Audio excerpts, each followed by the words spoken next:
Heu ku jela hut shqiptare, me vargë malet moshatare, zanje në porte e paskeruvet, qysh preje gjeto bashe mujit.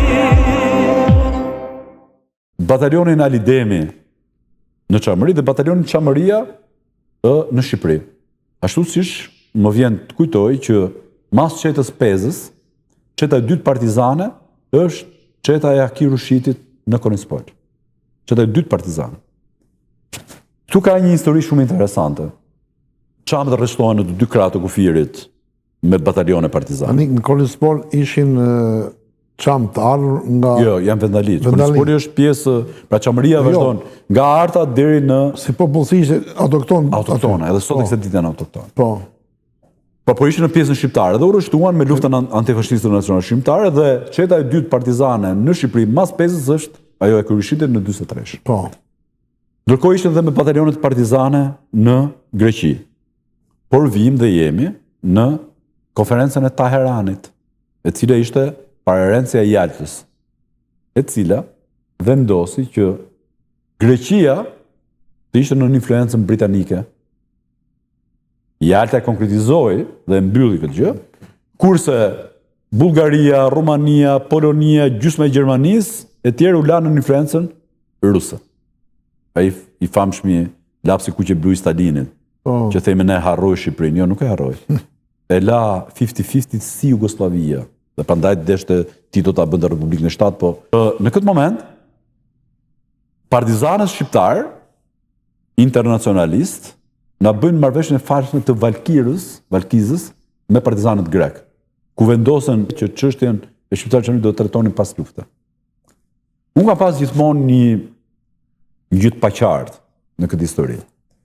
Isoj si ajo marrëveshje Bujanit, ku vendosën të dy palët partizane që çështën tjetër t'i trajtonin mas shërimit, si me thamë. Partizanët grek kishin shiruar gati 70% të Greqisë në atë kohë. Në momentin që u lanë në Teheran dhe pastaj bëri fakt Jalta, që Anglia nuk do t'ishte në influencën ruse pra të partizanëve, në Greqi fillon ajo që quhet lufta civile. Trupat angleze futen në Athinë, madje janë djeg me napalm, aty është përdor për herë të parë, partizanët grek, dhe morën forcat nacionaliste që kishin bashkëpunuar me gjermanët si Napoleon Zerva, siç u morën këtu në Shqipëri me ballin kombëtar, dhe i thoni luftoni tani kundra partizanëve. Se kjo është në influencën britanike, dhe kemi histori që partizanët grek erën qenë malet e Gramozit, kujtohet? Në këtë moment pra u ndodhen mes edhe partizanët çam, le të themi. Dhe Napoleon Zerva shfrytëzon këtë moment amullie dhe fakti që anglezët ishin pro tyre, prandaj gjyshe im tregonte që i vrisin çamët dhe kur shiften në një anglez, ndalonin këta. Dhe këta hynë dhunshëm në zonën e Çamërisë. Dhe në 44, në qershorin e 44, prandaj është data 27 qershor, hynë në Paramithi, bëjnë masakrën e parë ku vrasin 600 peq gra fëmijë, gati mbyllin pasane për shkolla, i digjnin, është masakër, dhe shfarosin 20% popullsisë dhe shpërngurin me dhunë ushtrie organizuar, ushtri dhe forcat paramilitare, se jemi në kohë luftës civile. Po, të kuptoj. 44-49. Pra, ne na akuzojnë si bashkëpunëtor gjermanit, ndërkohë që luftën në Greqi nuk e fituan partizanët. Luftën civile. Po. E fituan nacionalistë, siç e Napoleon Zerva, dhe që vinin me gjenezë nga bashkëpunimi me gjermanët. Është komplet ndryshe historia. Por mu shqetësonte gjithmonë një gjë, se sapo ju thash ishte një batalion Çamëria në Konispol, në kufi.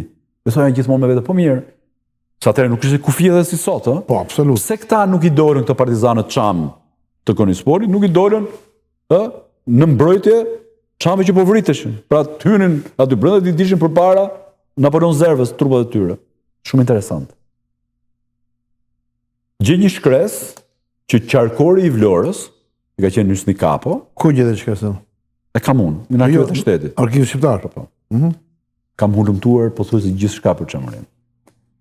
Dhe i cili i thoshte që batalioni Çamëria duhet të zhvendoset në detin të Korçës. Pra ky shkëputet me rrugë që shkëputet në këtë kohë, shkon në detin të Korçës, edhe koha që prisin gjermanët hynin nga mbori.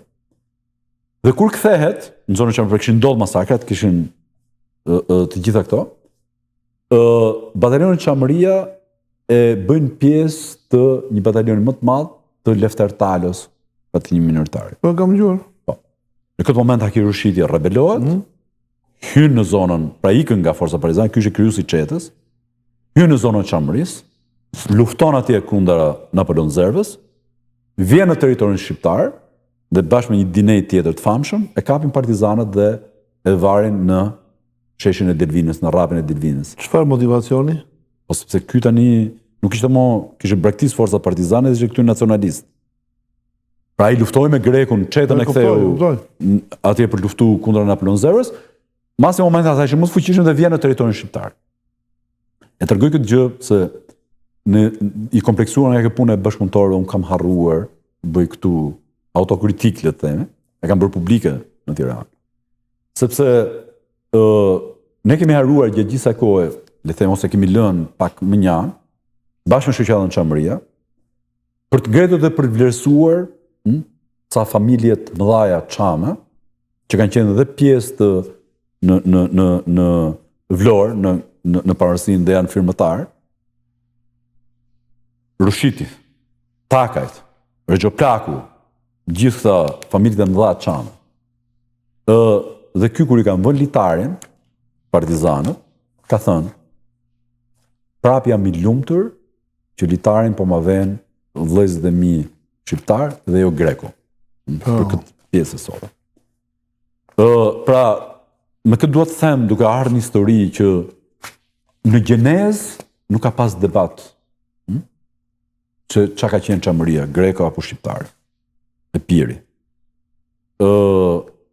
Tokë e banuar gjithmonë nga vazhdimësia Pellazgo, Iliro, Tesprote, Kaonët, Mollosët, Ilirë dhe shqiptarë.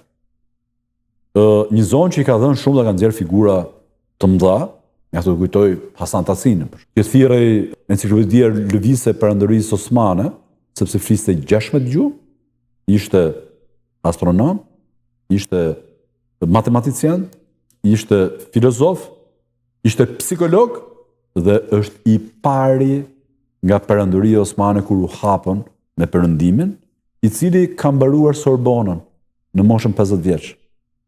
Pra, Sultan Mahmudi i kohës deshte të hapë me perëndimin dhe për herë të parë çojnë zëvendësministrin e arsimit të Turqisë dhe Hoxha Hasan Tasinin, që është figurë i bënë nder kombit shqiptar që ta studionte më mirë. Unë jam marrë shumë atë.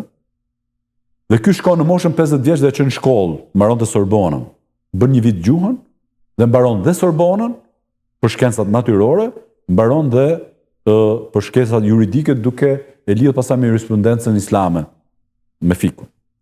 Kthehet në Stamboll dhe është themeluesi i universitetit të parë të Stambollit. Stambolli kishte universitete fetare, por ky është i pari që bëri për shkencat natyrore. Ishte laik. Nuk thonë lej se edhe ky vetë nuk ishte laik, po që studionin nga pikpamja jo vetëm fetare, po nga pikpamja e shkencës natyrore. Masja 3 muajsh e heqin, sepse ky bënte ca eksperimente që nuk kishin, për ky ishte nga fetarët më të ditur, ky ka një histori se më kujtohen shumë gjëra. Edhe çfarë histori? Shpresoj që të jem më linear për dëgjuesit. Gjatë kohës që ky ishte studionte Sorbonne dhe ndërkohë ishte imam edhe i ambasadës osmane në Paris, vonë e hap. Sultan Abdulaziz më duket, ishte sultani i parë që kalifi i parë islam, i cili do bënte një vizitë në kanë 3 muaj në Francë, edhe 2 muaj në Angli, se donin ta hapnin tani Turqinë. Edhe ishte një diskutim shumë i madh në atë kohë, sepse kalifi islam prej 500 vjetësh nuk lejohej që të shkelte në tokën e jo besimtarëve. Pra duhet ta runin ata. Edhe ishte diskutimi madh fetar që mirë do shkojnë këy në Paris, po Në event nuk i lejohet kalifi që të shkelin në tokën e jo besimtarëve.